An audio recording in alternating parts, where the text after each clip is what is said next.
15 years ago, my name was Lucas Almeida. I was 20 years old with no money, no job to lean on, and almost no reason left to believe I would ever become anything.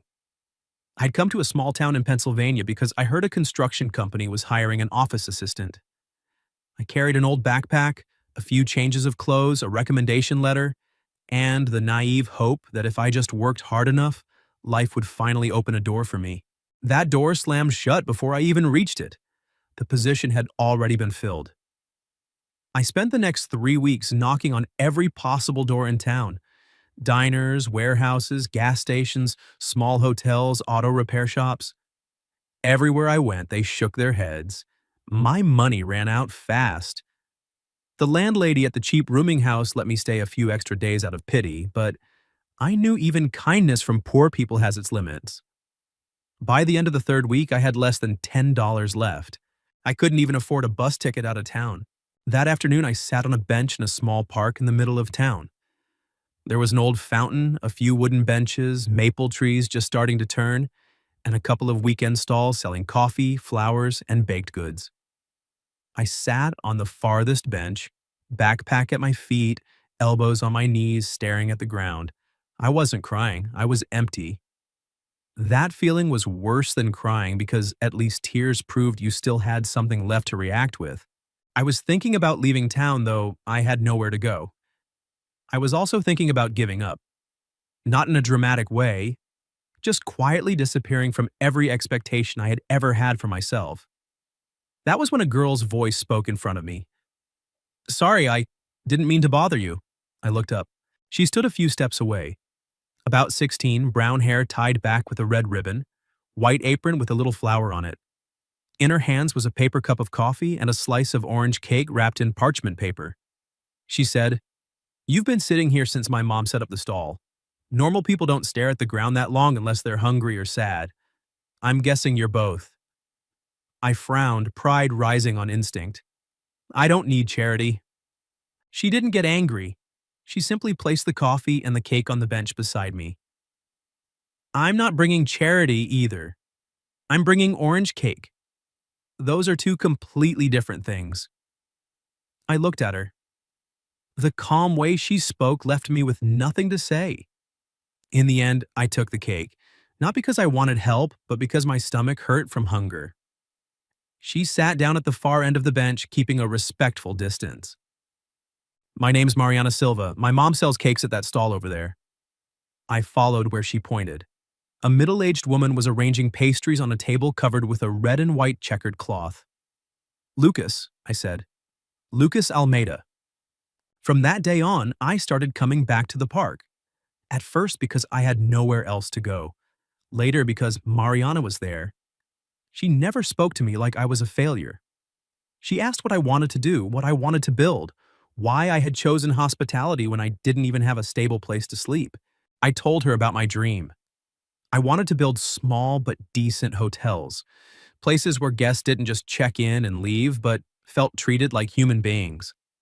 I wanted to open cafes that smelled like real butter and real coffee, filled with real voices, not cold luxury spaces made only for photos. When I said it out loud, even I thought the dream sounded ridiculous.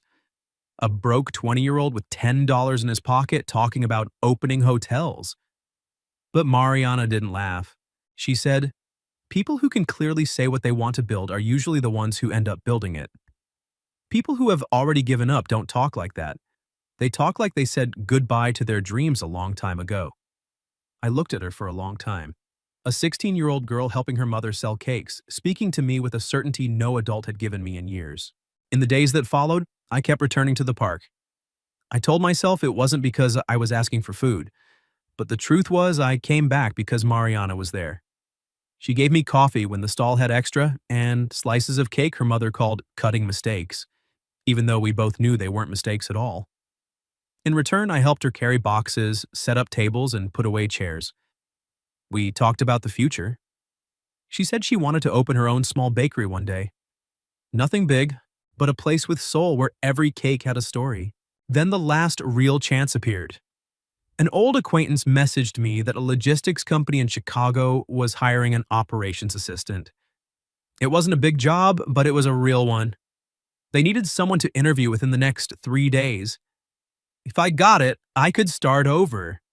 But I needed money for the bus ticket, a temporary place to stay, and food for the first few days. About $700 in total. I didn't have it. I told Mariana one Saturday afternoon, trying to sound casual.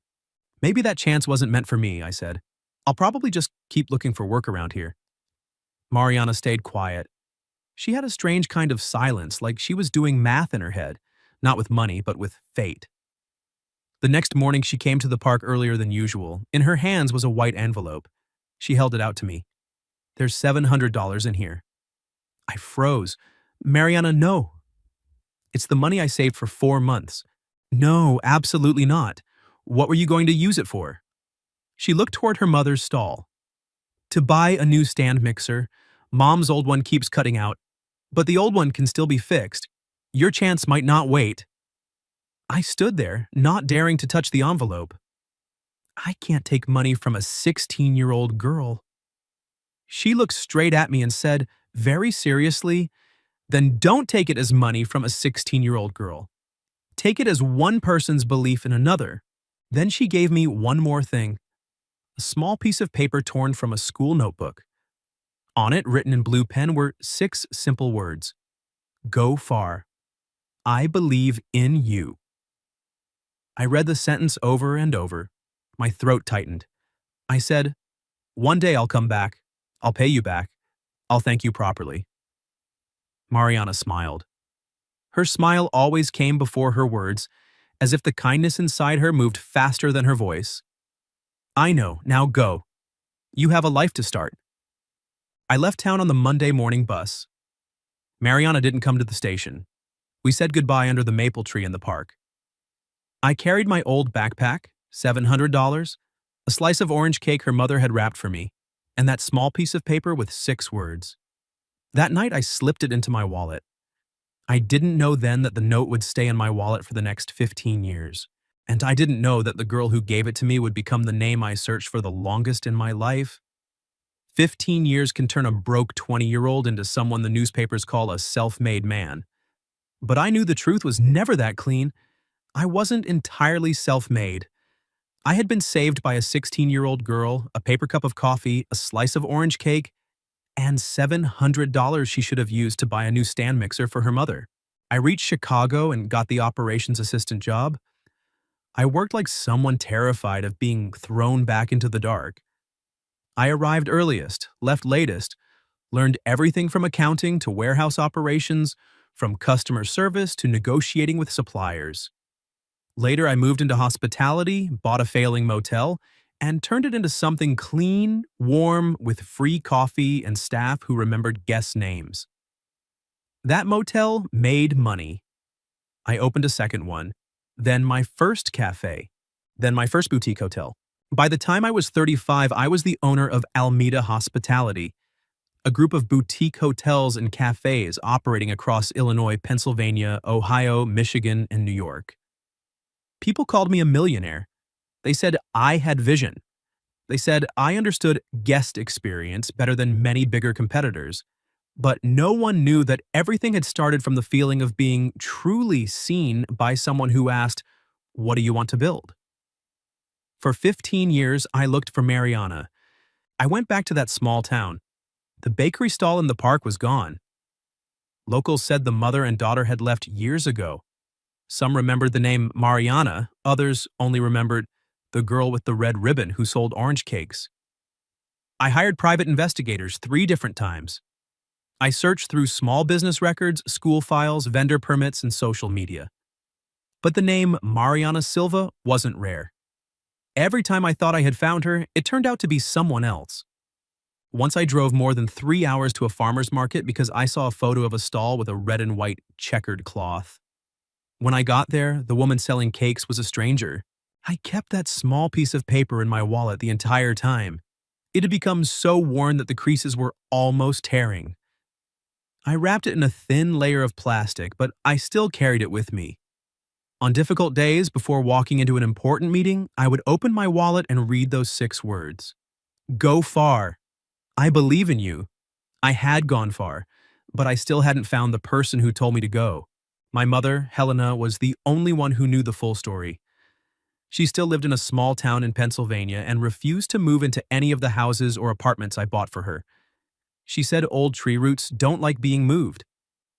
Every time I came over for dinner, she would ask, "Are you still looking for that girl?" I usually answered vaguely, "I'm just doing market research for new locations." She never believed me, but she never pushed either.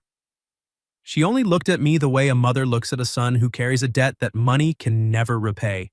Inside the company, the person who understood my schedule best was Vanessa Monroe, the marketing director. Vanessa was sharp, professional, and almost intimidatingly competent. She had helped Almeida Hospitality expand the brand and turn every new hotel opening into a media event. She had worked with me for 4 years, and I knew she had feelings for me even though she never said it directly. I respected her and trusted her abilities, but there was a locked part of my heart. I didn't know if I was still waiting for Mariana or simply waiting for a chance to properly thank a memory. Then Almeida Hospitality decided to open a new hotel in Maple Falls, a growing town in Pennsylvania. It had an old downtown, a small park, brick-paved streets, and family-run shops that still used hand-painted signs. I chose the location for its weekend tourism potential. But the moment I stepped into town, I felt something strange. Not a clear memory, just the smell of autumn leaves, the sound of shop doorbells, and the way sunlight fell across old windows. It felt like I had stood somewhere near here a very long time ago. I didn't know Mariana was living in Maple Falls. After her mother passed away, she had taken over a small bakery called Mari's Sweets. It wasn't large, just a few tables, warm cream-colored walls, glass cases filled with tarts, cupcakes, cookies, and orange cakes, and an old stand mixer that had been repaired many times.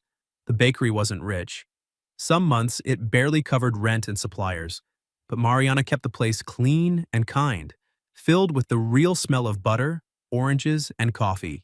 Local customers loved her because she remembered what they liked, asked how they were doing, and always saved a slice for the old mailman on rainy days. We were living in the same town without knowing it. Fate brought her back into my life through something very ordinary. The new hotel was preparing for its opening party. The New York dessert supplier canceled at the last minute because their refrigerated truck broke down on the highway. The events team panicked. We only had 48 hours. A local staff member suggested, "There's a small bakery in town called Mari's Sweets. Not as fancy as the old vendor, but the cakes are really good." I nodded without paying attention to the name. Mariana accepted the last-minute order. She worked almost without sleep for 2 days. Lemon tarts, mini chocolate cakes, butter cookies, vanilla cupcakes, and, out of some unexplainable habit, added several trays of orange cakes using her mother's old recipe. On opening night, I walked past the dessert table and picked up a slice of orange cake. The moment I bit into it, I stopped. The smell of orange, the taste of butter, the slightly runny glaze, the moist texture, all of it pulled me back to a wooden bench in a park 15 years ago. The feeling wasn't a clear memory. It was more like a door quietly opening inside my chest. I asked the events manager, "Who made this cake?" "The owner of Mari's Sweets, sir, Mariana Silva." I heard the name. My heart skipped once, but my mind immediately pulled back. Mariana Silva was a common name. I had been wrong too many times before.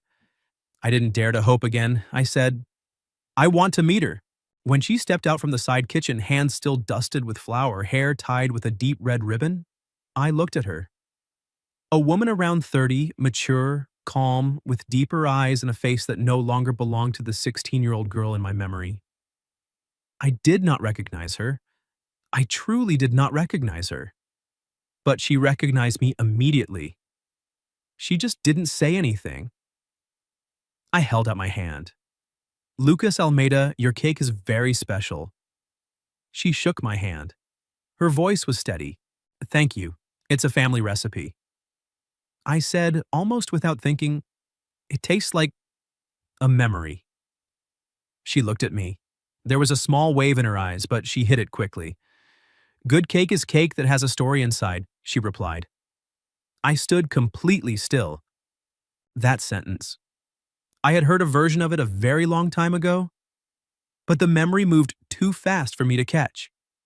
I only looked at her and felt that the woman in front of me carried something familiar in a way that made me uncomfortable, like a song I had heard as a child but had forgotten the lyrics to. That night, Mariana left the hotel without telling me the truth. She could have said it right then. I'm the girl who gave you $700 15 years ago. But she didn't want gratitude to decide everything between us. She wanted to know if, without that 15-year debt standing between us, I would still see the person she had become. Whether I could love Mariana at 31, the owner of a small, struggling bakery, and not just worship the 16-year-old girl who had once saved a broken young man. So she kept the secret. And I, the man who had spent 15 years searching for her, began to fall in love with her as if she were a complete stranger. The morning after the opening, I walked to Mari's Sweets before going to the hotel. I told myself I was only checking on the local supplier and thanking her for saving the event. But when I stood in front of the glass door and smelled butter, coffee, and warm orange, I knew I was lying to myself. Mariana was behind the counter, carefully decorating a small cake. She looked up when the bell above the door rang. "Good morning," she said. "Would you like to order more cakes for the hotel?" "No, just a coffee, if you have it." "We do. Sit anywhere you like." I chose the table near the window. She brought the coffee and placed a small slice of orange cake beside it. "I didn't order cake. This one was cut uneven. It can't be sold." I looked at the perfectly sliced piece on the plate. Where exactly is it uneven?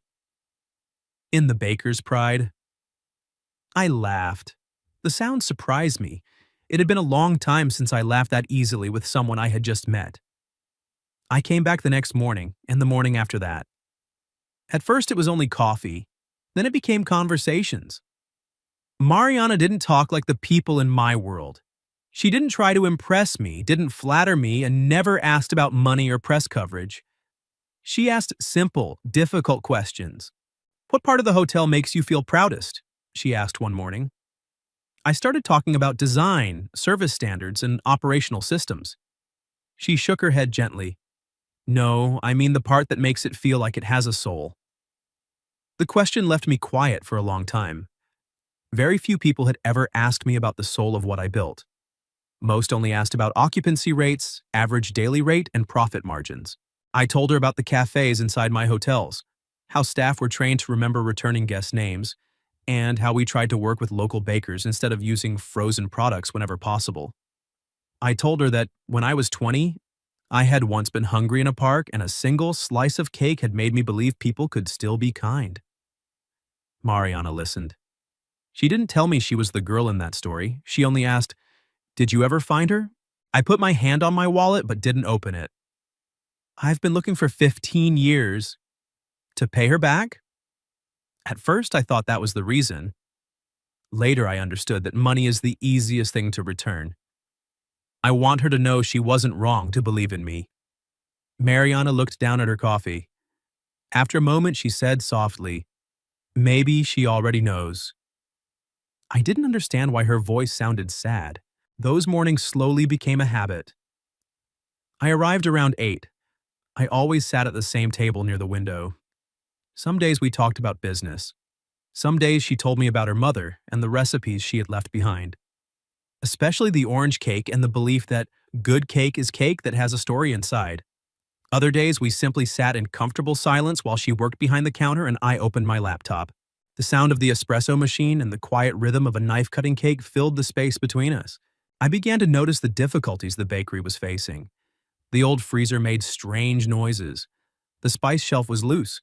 Suppliers had raised the price of flour and chocolate. Mariana never complained. She simply reduced the number of expensive items and replaced them with cheaper ingredients. Her quiet dignity made it impossible for me to offer direct help, so I helped in other ways. I started ordering cakes for internal meetings at the hotel. I introduced Mari's Sweets to the local business association. I added her name to the hotel's list of approved vendors. When a partner asked where to order desserts for a conference, I recommended her. I never told her what I was doing. I didn't want her to feel like she was receiving charity. But she noticed anyway. One morning, beside my usual coffee and orange cake, there was a small folded note. Thank you for the things you think I don't see. I read the sentence twice. The handwriting slanted slightly to the right, steady and soft at the same time. A strange feeling moved through me.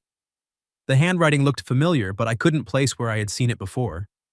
That night, I slipped the note into my wallet, next to the old piece of paper from 15 years ago, still not realizing the two handwritings were the same. The feeling between us grew slowly, but it was clear.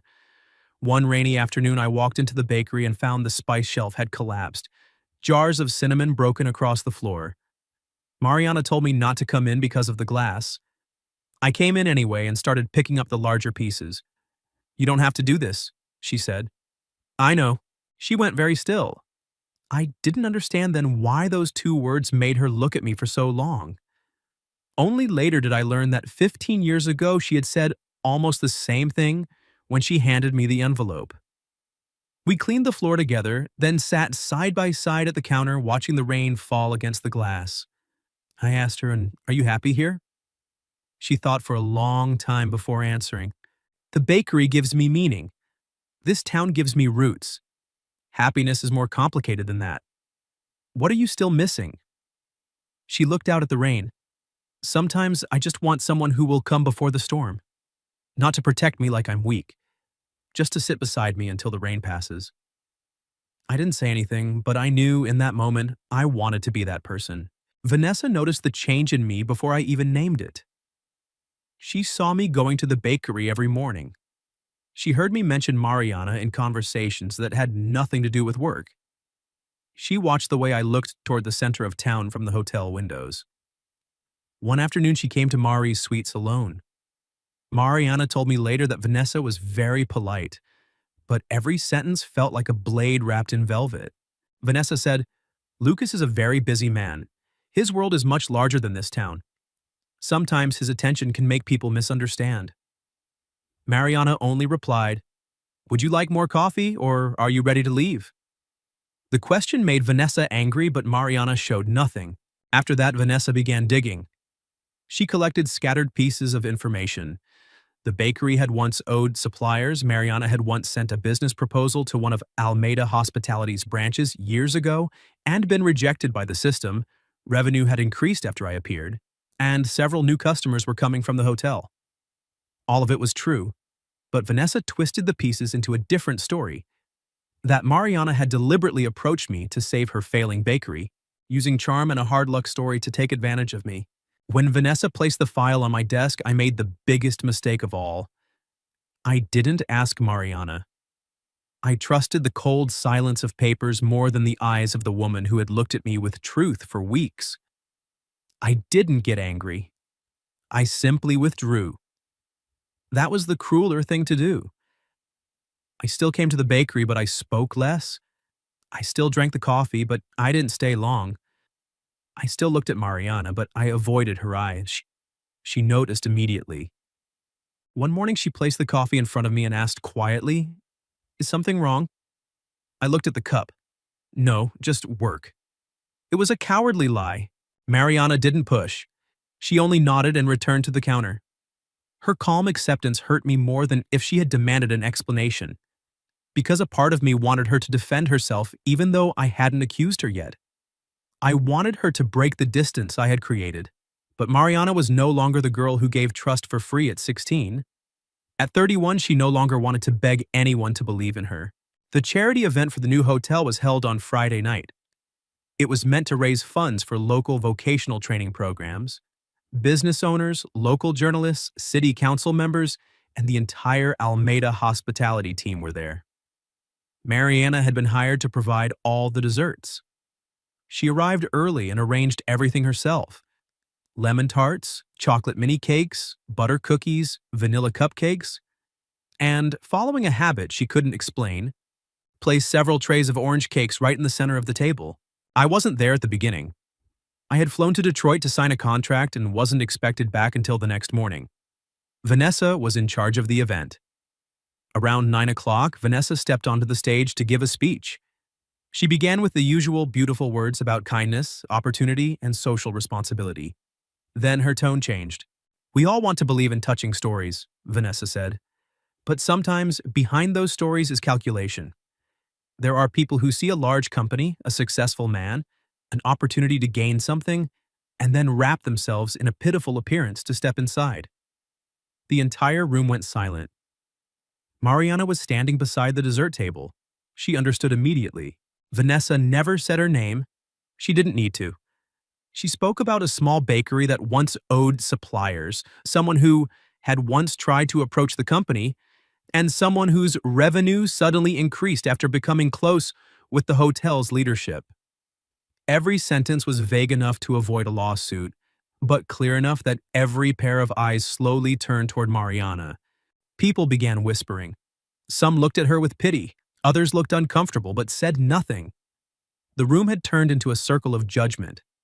Mariana didn't argue, she didn't cry, she didn't explain. She simply placed the tray she was holding onto the table, took off her gloves, picked up her bag, lifted her head, and walked out. She didn't rush. She didn't lower her gaze. She gave Vanessa no satisfaction of seeing her break. She left the event with every ounce of her dignity still intact. A young staff member named Raphael had recorded the end of Vanessa's speech on his phone. Not out of curiosity, but because he felt what was happening was wrong and wanted proof. I returned to the hotel late Sunday night. Raphael sent me the video. I watched it once, then a second time, then a third. Every time I reached the part where Mariana put down the tray and walked out of the room with her head held high, the shame inside me grew heavier. Not only because I hadn't been there to protect her, but because I had done almost the same thing Vanessa did. I had judged her in silence based on pieces of paper I never verified, without giving her a chance to speak. I called Vanessa at nearly 2 in the morning. Explain the video. She stayed quiet for a few seconds. I was only protecting the company. No, you humiliated someone in front of a room full of people. Lucas, didn't you see? She approached you for her own benefit. Tomorrow morning, I want every single piece of information you gave me to be reviewed by legal. Every single one. The next morning, I went through everything Vanessa had collected. It only took one session for the entire story to fall apart. Mariana's old email was a normal business proposal she had sent to several companies years ago. It had simply been filtered out by the system. The bakery's debt was old debt that Mariana had been paying off little by little on her own. The increase in revenue wasn't because she was using me. It was because the new hotel had brought more visitors to town, and because I had quietly introduced her to people. Every conversation Vanessa had used had been taken out of context. Vanessa hadn't completely invented anything. She had done something more dangerous. She had used fragments of truth to build a complete lie. I went straight to Mari's Sweets. The door was closed. The lights were off. The tables and chairs inside had been neatly stacked. I knocked, but no one answered. An older woman from the shop next door told me Mariana had stopped by yesterday, returned the keys, and said she would be leaving town in 3 days to take a job at a larger bakery in Boston. I felt something drop inside my chest.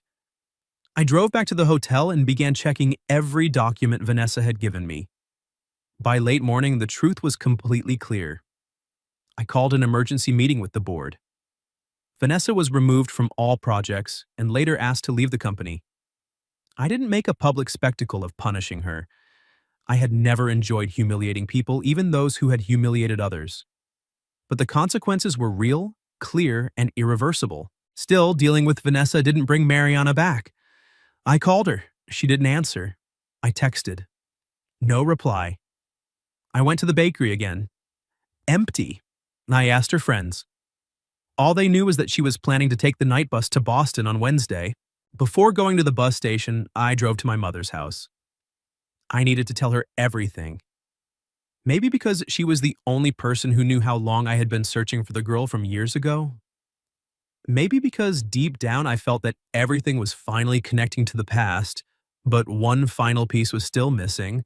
My mother listened quietly as I told her about Mariana, the bakery, the orange cakes, the line, "Good cake is cake that has a story inside," the red ribbon, and the thank you note with the slanted handwriting. When I mentioned the red ribbon, she suddenly stood up. She went into her bedroom and opened an old shoebox she kept on the top shelf of her closet. Inside were old photos, letters, and small things she had saved from the years when I was still poor. She took out a faded photograph. I kept this from when you first sent it home after you started working in Chicago, she said. I took the photo. It showed me at 20, thin, wearing an old jacket, backpack on my shoulder. Next to me was the bakery stall in the park with its red and white checkered cloth. Mariana's mother stood behind the counter. And at the edge of the frame, a 16-year-old girl with a red ribbon in her hair was smiling. I looked at the girl in the photograph. Then I thought of Mariana's face. The world seemed to stop. With shaking hands, I took out my wallet. I opened the innermost compartment and removed the 15-year-old note. Go far. I believe in you. I placed the note beside the old photograph. The handwriting was exactly the same as the note Mariana had left under my slice of orange cake a few weeks ago. My legs gave out. I sat down on the chair, covered my mouth with my hand, and cried. I, the man who had stood in front of investors worth hundreds of millions without shaking, was now crying like the 20-year-old boy I used to be. I had searched for Mariana for 15 years. She had been standing right in front of me. She had looked at me every morning, made coffee for me, listened to me, and let me fall in love with her as if she were a stranger. And I had not recognized her. My mother placed her hand on my shoulder. Go find her, Lucas. I stood up immediately. The bus station in Maple Falls had a bus leaving for Boston at 8 o'clock that night. When I arrived, the clock showed 7:48, and I saw her. Mariana was standing in the boarding line, backpack on her shoulder, a small suitcase beside her. Her hair was down. She wasn't wearing the red ribbon. For some reason, the absence of that ribbon hurt like I had just lost her all over again. I called out, Mariana. Mariana turned around. She wasn't shocked, not completely. It was as if one part of her had been waiting for this moment, while another part had already prepared to leave if I didn't come. I walked toward her, holding the old photograph and the 15-year-old note in my hands. My fingers were still shaking. I gave both to her without saying a word. She took the photograph first. The moment she saw herself at 16, standing beside her mother's stall with the red ribbon in her hair, her eyes filled with tears. Then I placed the small, worn piece of paper on top of the photo. I've kept it, I said, for 15 years. It's been in my wallet every single day. Mariana looked at the 6 words. Tears fell, but she didn't wipe them away. I knew who you were from the opening night, she said quietly. I nodded. The pain in my chest made it hard to breathe. Then why didn't you tell me? She looked at me. There were no more secrets between us now, because I didn't want you to come to me out of gratitude. I didn't want you to see me as the girl who gave you $700 15 years ago. I wanted to know if, without that past standing between us, you would still see me.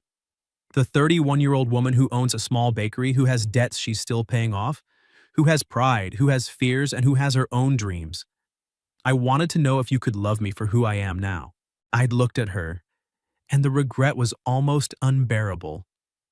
I do, I said.